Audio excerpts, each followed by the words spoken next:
Okay, so in justification, the order of execution, infusion first, then remission, and divine acceptance, or opposite. Why? And is the contrary view licit with Trent?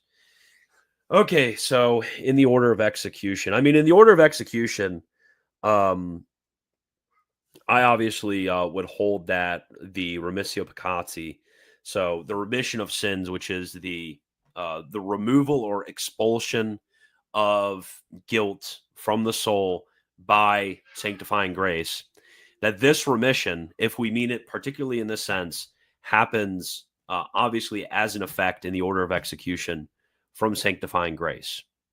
Okay. So I really don't understand how or why one would want to uh, kind of switch around these two. But one, I guess, could say, and this would, to my understanding, I've heard some say this. One could say that sanctifying grace would still be the formal cause of this remission, which is antecedent to the actual infusion, because this would somehow be required, or somehow, by the very act of the infusion of sanctifying grace, it would somehow be a sort of necessary antecedent. And because of this, it could still be said that the infusion of sanctifying grace, as is demanded by, well, the remission is demanded by the subsequent infusion, and therefore can still be said to be the form. I've heard some say this, and I guess in that way, if one explains it like that, it could be allowable. But I honestly don't really know how that could be the case.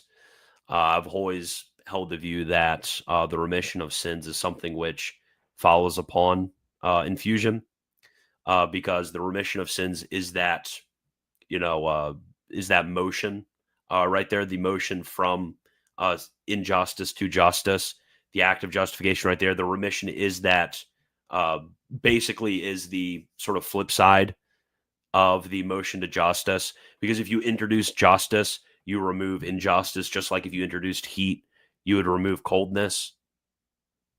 But I mean, if you meant the remission in the sense of the relaxation of eternal punishment, then the relaxation of eternal punishment, I mean, sure.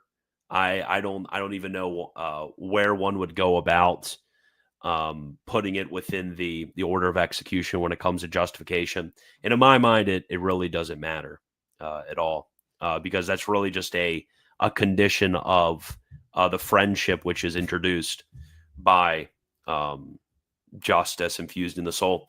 So I guess in this way, one could kind of bring together the contrary views if one distinguished it in that way. Although I'm just kind of cooking there to see, maybe if I can give some leeway to some of those authors.